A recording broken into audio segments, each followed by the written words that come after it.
Hello and welcome to the Responsive Family Sleep Podcast. I'm your host, Kim Hawley, holistic sleep coach, lactation consultant, peaceful parenting educator, and mom. If you've ever felt overwhelmed by all the conflicting sleep info, frustrated with sleep information that just plain felt wrong, or searched desperately for a truly gentle and responsive sleep approach, then you are in the right place. In each episode, we'll be answering your most pressing baby and toddler sleep questions, busting those sleep myths, and helping you understand truly developmental, biologically normal baby and toddler sleep, plus encouraging you to trust your intuition along the way. Let's get started. Hello and welcome to this first episode of Responsive Family Sleep. I'm so grateful and excited and just a bit nervous that you're here listening today for this first episode. This podcast has been so long in my head that the fact that it's actually a reality now is like, ooh, pretty exciting. On this first episode, I thought we'd dive into what does it mean to think of, support, view sleep holistically. What does it mean to be responsive? And what does it mean to ground ourselves in developmental norms? These are huge questions and huge ideas and things that we are, of course, going to dive into over many episodes.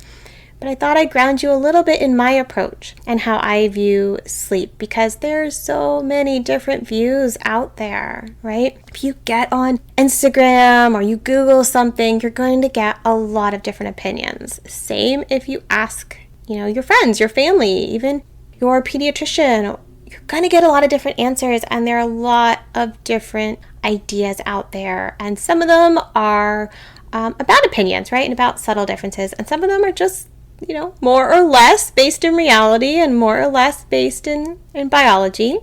And so I thought it would be great to start off just talking a little bit about that spectrum of information that's out there, right? We have everything from go with the flow, it's normal, they'll grow out of it, just do whatever, all the way up to our really harsh sleep training strategies like cry it out, right? And then there's a whole bunch in between there. And holistic sleep support, the way that I practice, is definitely grounded in development, right? It is grounded in what's biologically and developmentally normal, in responsiveness, in connection, and in a holistic view. And it means that we bring a lot of intention and good enough parenting and good enough sleep support, doing our best, never expecting ourselves to be perfect, but intention nonetheless, to how we support sleep. I like to think of it as a counterbalance to all the things in modern life that undermine everyone's sleep quality, because it can be really difficult to support good quality sleep at any age in modern life. Now, if you can go with the flow with sleep and it comes easily to you, that's lovely. I think every family could benefit from some basic sleep hygiene and understanding in order to make sure you're just maximizing your sleep and supporting the body as well as you can, because sleep is important. And a lot of families who, of course, come into my realm are struggling with sleep, and going with the flow isn't sustainable for them. And yet they don't want to sleep train, right? That doesn't sit right with them. And that's where holistic, responsive sleep support comes in. Now, you might be wondering, okay, Kim, but what's sleep training? And I'll tell you, when I was a new parent, I had no idea. I don't know if I had never heard of sleep training or just it went in one ear and out the other ear, because it just didn't register until we were interviewing for Nanny Share when my oldest was like 3 months. And she asked us what our sleep training approach was. And I was like, say what? Like, what are you talking about? And that's how I got introduced to Ferber. And I was a little baffled. And, ever since then, I feel like being aware of sleep training and yet not practicing it has been a defining part of both myself as a mother and myself now as a professional, now that I'm a sleep coach. So what is sleep training? Well, you're not going to get one single definition, because there isn't one, and we all use it differently. To me, sleep training is about withdrawing your support as a parent in order to shape your child's sleep in a way that's generally not lined up with development. It's not about just changing things to make them more functional for you. It is about independent sleep and about sleeping through the night. And often at times, your baby's not ready for those things. And in a lot of ways, stressful. It's tough. I still struggle to get a cohesive definition, even, 6.5, almost 7 years into working as a sleep coach who does not sleep train. So that's by no means a perfect one, and I'm sure we'll revisit it as we move forward. So we're talking about holistic sleep support today, though, not sleep training, and responsive sleep support and developmental sleep. So let's jump into that. What does holistic mean? I feel like we have so many buzzwords around holistic and gentle, and people throw them around, meaning all sorts of different things, but they can mean something very helpful or they can be just vague and, not helpful if we don't know what the person using them actually means. So holistic to me is looking at the whole, right? Holistic, looking at the whole sum of factors that support sleep. So our rhythms, our routine, our environment, our sensory needs, our temperament, where we're at developmentally, play, activity, stimulation, right? We're really looking at all those factors that shape sleep. And then we're looking at the whole child, the whole baby, the whole toddler. Who are they? What are their needs? How old are they? What is their temperament? Do they have any sensory needs we need to be aware of? What's happening in their life?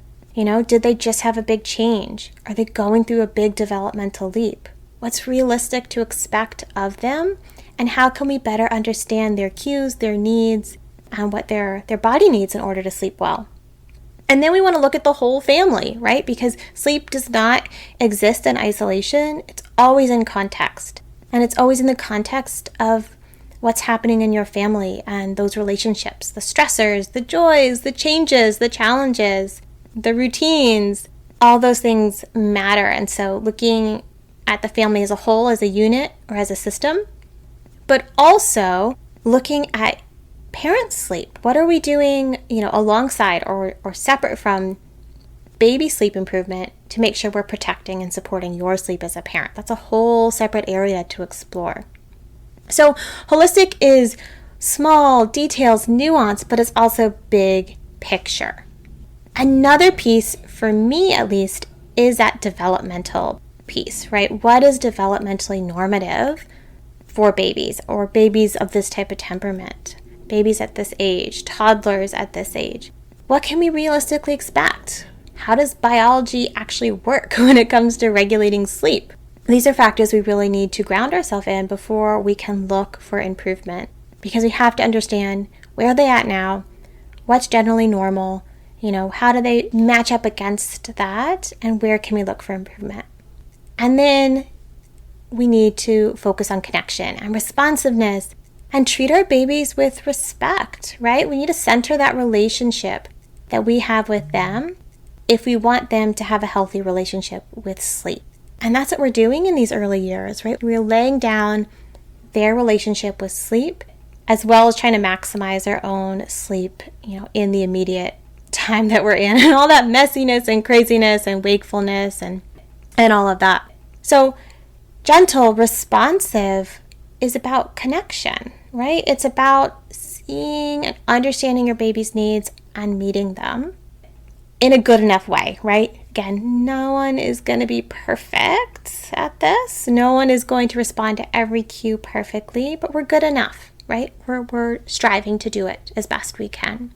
So when we're thinking about tools and strategies maybe for navigating changes, changes we want to make, changes we feel we need to make, changes because what we're doing is just flat out not working anymore, then we want to make changes in an emotionally supportive way, in a very available way, in a very hands-on way, in a way that breaks it down and asks baby to make small changes. So we're not just asking them like, hey, go from nursing to sleep to falling asleep on your own. Just boom, just figure it out. Like that's not realistic. That's not gentle. And it makes me absolutely crazy when people say, oh, it's gentle, but don't make eye contact. You can only pick them up every 20 minutes, but it's gentle because you're sitting right there by their crib. That's not gentle. It's definitely not gentle to me. So gentle to me means you are never ignoring your baby. You are never ignoring your intuition. You are never purposely withholding comfort to change your baby. Like, that's sleep training. That's not gentle. You can make changes and be gentle, but it's going to be a really different process because it's going to be a supported process in which you're going to be able to comfort your baby. Of course, you're going to help them through a change. And so I think it's really messy because there is a lot of co-opting of these ideas into areas that it's maybe more debatable, or they're maybe more gentle than something like Cry It Out, but not gentle in the context of the way that some of us work on this gentle, holistic side of things. So I think it's always great when you are hearing sleep information to pause and reflect, right? And go, does this resonate with my values? Is it kind? Does it feel right? And if the answer to one of those is no, then it's probably not good information for you to take on board for your family. And if the answer is yes, yes, yes, then that's great. And if you're like, I don't even know, I don't know that I fully can say yes or no, then that's a sign to ask more questions, reflect, explore, and maybe get some other options so that you really do know all the options you have for your family if you're in one of those tricky situations where something's got to shift, but you want to do it in a way that feels right. So I will leave you with that for today's episode. And over these next episodes, we will be diving into so many different beliefs and myths and misconceptions we have around sleep to start to really get at the ideas of what's normal, what can we really expect from our little ones versus what's cultural myth, cultural belief, sleep training cultural ideas that really shape how we view sleep. Thank you for joining me today. I hope this episode left you feeling more informed, confident, and encouraged on your sleep journey. And just a reminder before you go that nothing in this episode is individualized to your specific sleep situation, nor is it to be taken as medical advice. Take what resonates, ignore what doesn't, and check with your healthcare provider about any medical concerns. Take a moment to subscribe to this podcast so that you'll never miss an episode. And take a moment to rate, review, or share an episode you love on social media.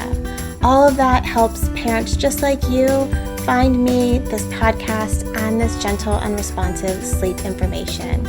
I'll see you next time.